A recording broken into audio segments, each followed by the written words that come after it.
Mais si nous on descend de 10 cm, le goy il monte de 25 mètres. C'est les montants compensatoires. Ouais. C'est-à-dire que nous, on a une responsabilité extraordinaire de ce qui se passe autour de nous. C'est pour ça qu'on nous regarde tout le temps. C'est pour ça qu'on nous filme. C'est pour ça qu'on croit que le destin du monde, il dépend du conflit au Proche-Orient, ou que tel juif, c'est à cause de lui. Parce que, la conscience profonde du goy, elle sait que tout réside sur Am Israël, elle le sait. Mais nous, qu'est-ce qu'on croit? On croit que c'est de l'antisémitisme, on croit que c'est bleu marine. Ça n'a rien à voir. Ils ne savent même pas pourquoi ils ont la haine de nous. Alors je vous dis quoi? Maintenant, est-ce que nous on est prêts à déchirer la bajour? Ça veut dire que moi j'accepte que derrière tout ça il n'y a que Hachem. Il n'y a que Dieu. Derrière ma femme il y a le bon Dieu. Derrière mon fils il y a le bon Dieu. Vous me suivez ou non? Derrière la parnassa il y a le bon Dieu. Derrière la haine il y a le bon Dieu. Derrière l'amour il y a le bon Dieu. Il n'y a que le bon Dieu. C'est ça, Zekeli Veu. Ani Veu. Ani Veu. Dans le monde, il n'y a que deux. Il n'y a que la conscience de l'homme et le bon Dieu, c'est tout. Une maladie, c'est une question. Une épreuve, c'est une question. Un bonheur, c'est une question. Toute la vie, c'est des questions. Réponds à la question. Tu dis, je réponds pas à la question, c'est pas ma question. Qui a dit que c'est une question? Pourquoi je devrais être concerné par la question?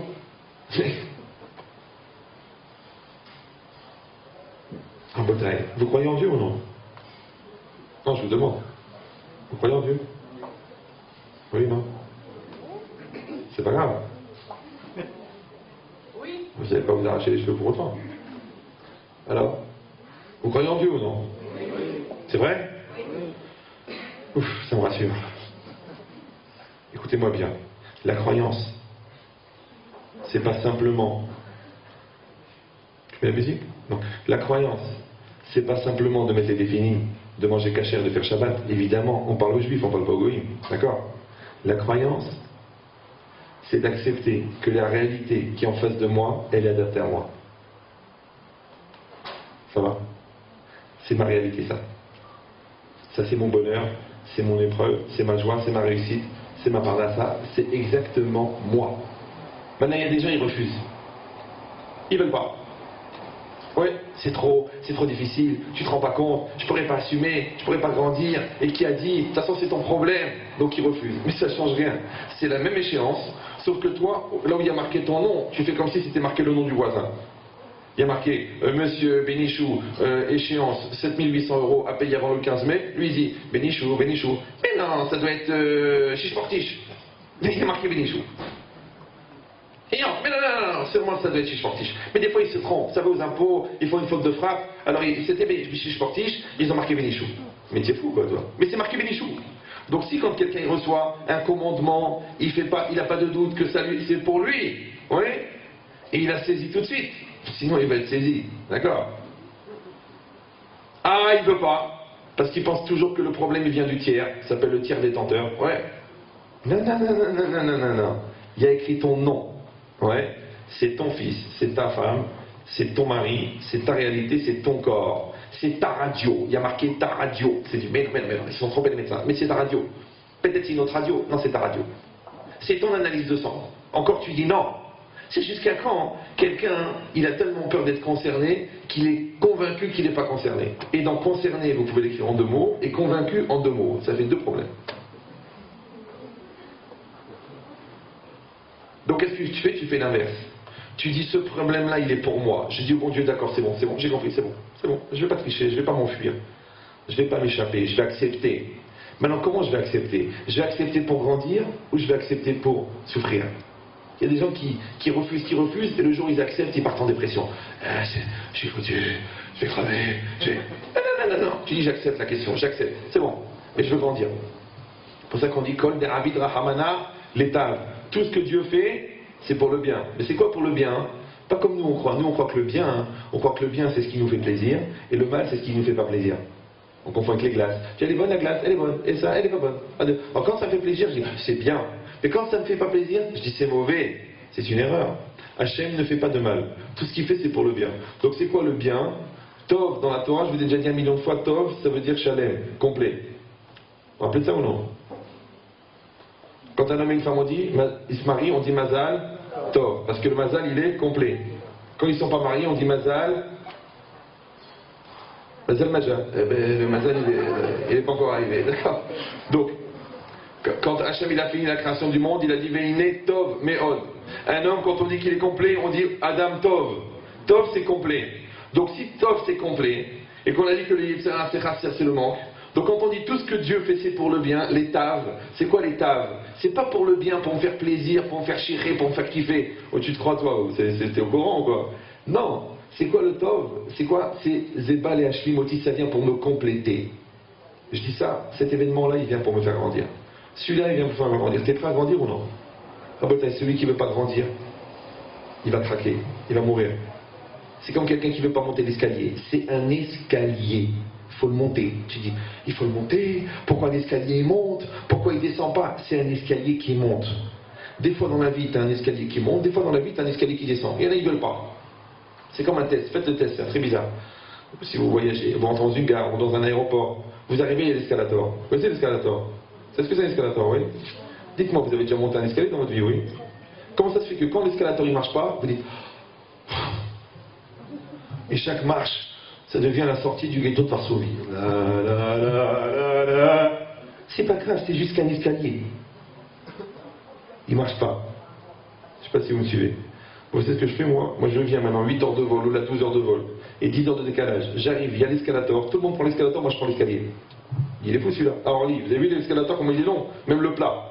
Les gens ils sont tous sur l'escalator, moi je marche à côté. Je dis mais il est malade. Je marche à côté de l'escalator. Pourquoi? Je ne veux pas m'habituer à prendre l'escalator. Parce que dans la vie, il n'y a pas toujours un escalator.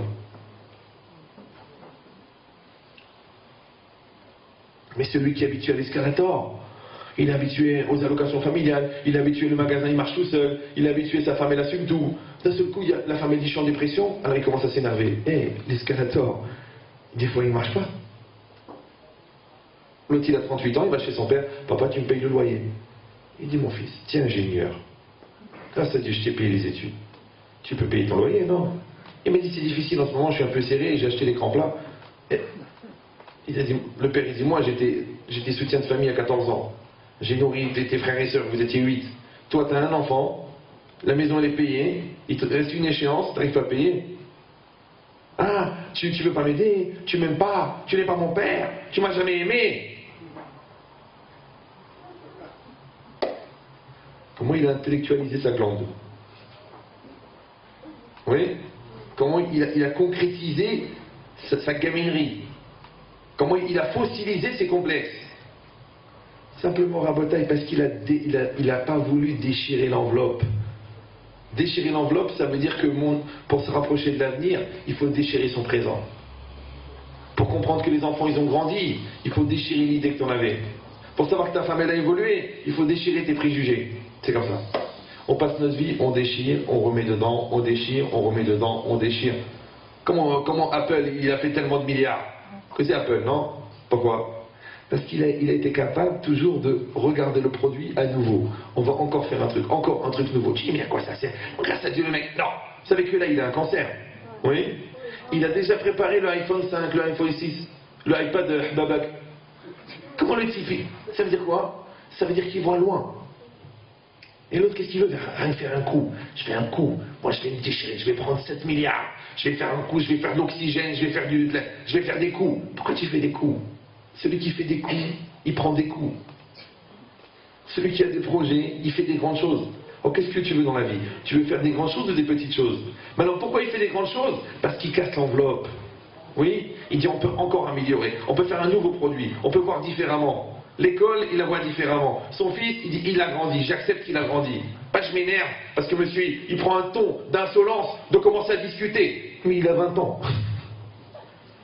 Va dormir, Ahmad! Mais il n'a pas 8 ans, il a 20 ans. Il faut qu'il parle avec son père. Je n'ai pas parlé avec lui. C'est un gamin qui baisse les yeux. Mais il n'a pas 8 ans, il a 20 ans. À 8 ans, tu imposes. Oui. À 20 ans, tu négocies. C'est normal, il a grandi. Qu'est-ce qu'il a grandi, ce gamin? Ça, c'est la maladie des parents, qu'on ne voit pas les enfants grandir. Je vous dis la vérité. Même les petits frères, on ne les voit pas grandir. Moi, je lutte. Moi, j'ai 2 frères, bon frère. J'en ai un, et ben, c'est mon petit frère. Mais il est rave, il est Talmid Chacham. D'accord, mais dans ma tête, c'est mon petit frère. Moi, je lutte pour pas penser que c'est mon petit frère. Vous me suivez ou non? Je ne vais pas dire qu'il n'est pas capable, il ne peut pas. Parce qu'il a que 2 ans de différence. Ça veut dire que le pauvre, il a 48 ans. Alors je vais dire, bon mais il comprend pas, il est jeune, c'est normal, c'est mon petit frère. Mais non, il a 48 ans, c'est fini le petit frère. C'est pareil, le parent, il a du mal à comprendre que son fils il a grandi. Ouais, il dit, oh tu sais mon fils, je sais pas comment tu vas t'en sortir. Papa, j'ai 3 enfants, grâce à Dieu, tout va bien. Ah bon, t'as grandi? Eh oui, il a grandi.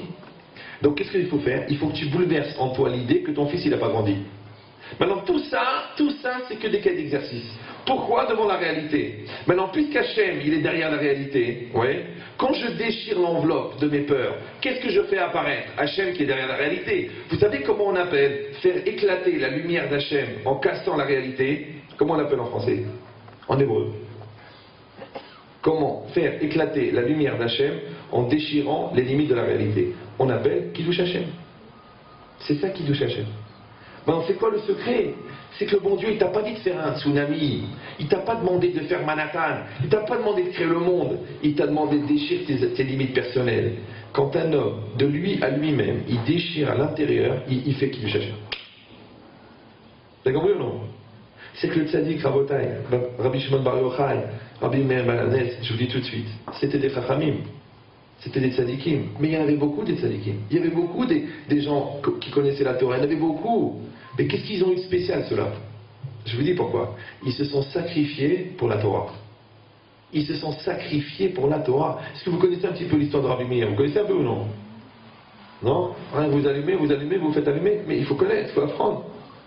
Rabbi Meir Balanes, il a épousé une femme. Cette femme-là, son père c'était un grand tzaddik, un grand Talmid Chacham. Les Romains avaient interdit d'enseigner la Torah. Qu'est-ce qu'il a fait lui? Il a enseigné la Torah, le beau-père. C'est ce qu'ils ont fait? Le beau-père, ils l'ont massacré. Ils l'ont découpé en morceaux. La belle-mère, ils l'ont décapité. La belle-sœur de Rabbi Meir, ils l'ont pris. Ils l'ont mise dans une maison de prostitution. Je ne sais pas si vous me suivez.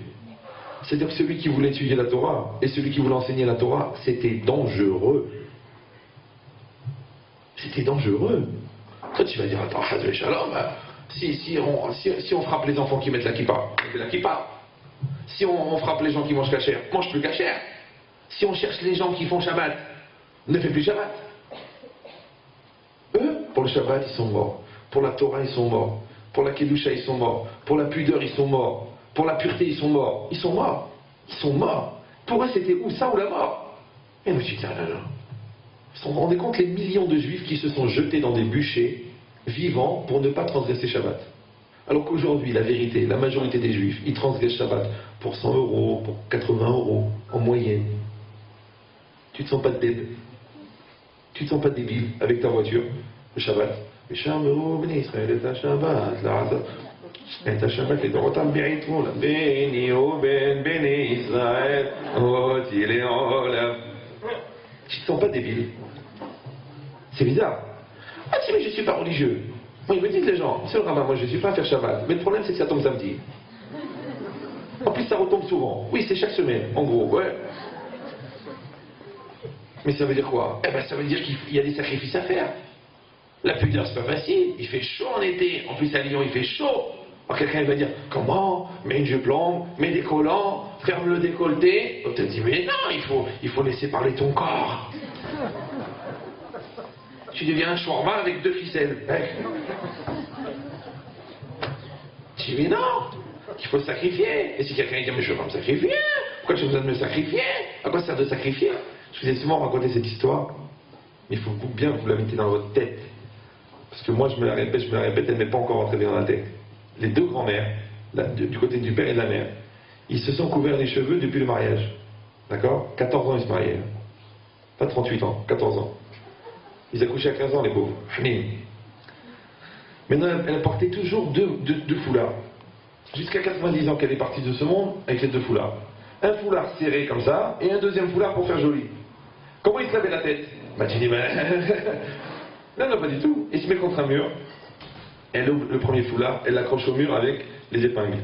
En dessous, elle enlève le deuxième foulard, elle lave la tête, elle se coiffe, elle sèche les cheveux, elle coiffe, elle remet le premier foulard, elle met le deuxième foulard. Et après elle sort. Tu dis, ouais, c'est trop. Jamais tu as mis un cheveu. Ouais, jamais. C'est trop. Moi j'ai dit le secret. Écoutez bien ce que je vous dis parce que BMN, je le pense vraiment. Hein. J'ai étudié 25 ans la Torah, j'ai donné des milliers de conférences. J'ai distribué 1 million de CD, j'ai peut-être 100 000 élèves dans le monde. Je n'ai aucun doute, même pas l'ombre d'un doute. Écoutez bien ce que je vous dis. Hein. L'ombre. Je n'ai pas l'ombre d'un doute que si j'ai pu dévoiler un petit peu des choses dans la Torah, c'est parce que ma grand-mère, elle a voilé quelque chose qui devait être dévoilé. Alors moi, j'ai pu dévoiler des choses qui étaient voilées. Je n'ai aucun doute. Je n'ai pas un doute d'une seconde, je ne sais pas si vous comprenez. Je pourrais un petit peu frimer quand même. Vous comprenez? J'ai quand même vendu plus de disques que Gad Elmaleh, quand même, j'aurais pu un peu frimer. Non, non, non, non, non, non. Je sais que c'est pas moi. Je sais qu'on est sur un tapis roulant du mérite de nos arrière-grands-parents. Parce que quand il fallait aller à l'Oued pour aller tremper au mikvé, et quand elle rencontrait un goy, elle retournait. Quand elle croisait un chien, elle retournait. Quand elle touchait, elle retournait. 7 fois de suite, le soir. Nettoie la viande, le nico pendant des heures et des heures. Alors que l'autre, elle a fini de manger taref à Tel Aviv, et quand elle termine, elle fait un bon roux. Elle dit, c'est marrant, ça a le goût du porc. Et le serveur lui dit, alors, cette côte de porc, comment l'avez-vous trouvée, cette côte de porc? Il dit, mais comment c'était du porc? Mais enfin, vous voyez bien que c'est pas marqué cachère. Mais c'est écrit en hébreu. Oui, Hazir. L'autre, elle a mangé du porc, elle s'est même pas rendue compte. Et l'autre de sa vie, elle a même pas fait rentrer une miette de taref dans sa maison. Même pas dans la maison. Il venait de Tafilalet. Un rave de Pieta, il m'a raconté. Mais regardez comment ils étaient nia. Dans leur Kedusha, comment ils étaient nia. Elle a dit une fois, une femme de Tafilalet, c'était la grand-mère du Rav Senior, pour vous dire, la grand-mère du Rav Senior de Créteil. Elle était au marché. Et l'arabe, quand il a servi les fruits, il lui a touché la main. Vous savez ce qu'elle a fait quand elle est rentrée à la maison? Elle a pris un fer à repasser, elle a brûlé là où il a touché. Non, mais je vous dis tout de suite, c'est pas obligatoire, hein. C'est même interdit. Mais tellement elle était nia, comment un goy, c'est-à-dire tellement une kidusha, comment un goy m'a touché? Comprenez le nom? Et l'autre, comment je vais mourir sans avoir trompé mon mari au moins 4 fois? Comment si je vais pas me refaire ça et je vais traîner dans la rue et je vais exciter et je vais aller faire des bêtises à Elat, à Ibiza, à Kharoua? Si, c'est pas possible. Ils sont pas de la même religion, c'est pas le même peuple. Alors je te dis la logique, c'est pas pour accuser Fadécham, c'est pour dire qu'on ne vienne pas nous dire où ils sont les miracles, puisque les miracles ils viennent de ça.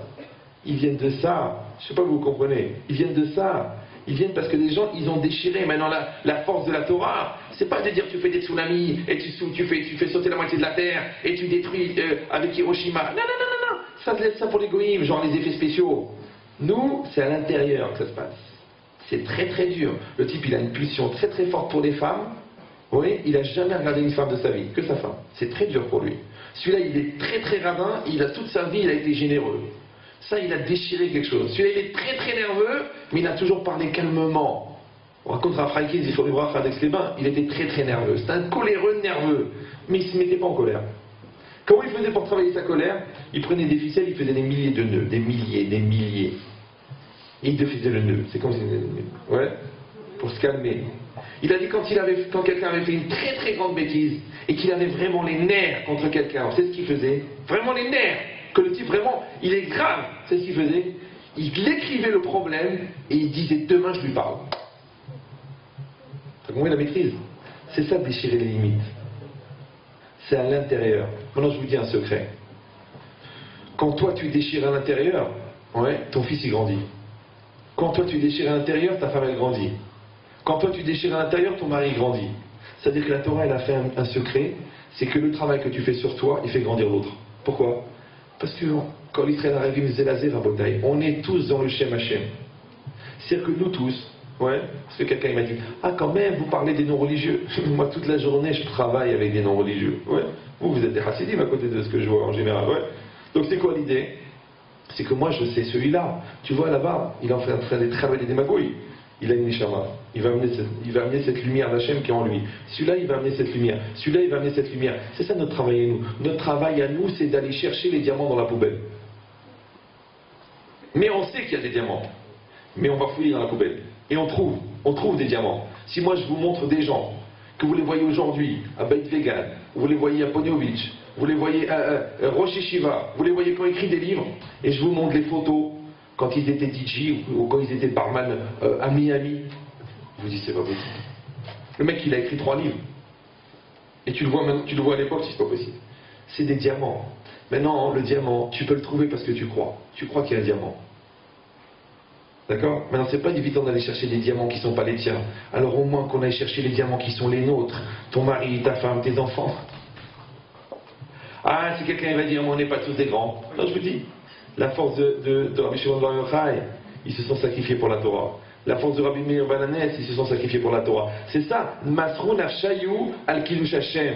Ils se sont sacrifiés pour grandir le nom d'Hachem. Ils l'ont pas fait pour le kavod, ils l'ont pas fait pour l'argent, ils les ont pas fait pour qu'on les appelle rabbi, ils l'ont pas fait pour se faire remarquer, ils l'ont même pas fait pour la postérité, ils l'ont pas fait pour marquer l'histoire, ils l'ont fait seulement pour Hachem.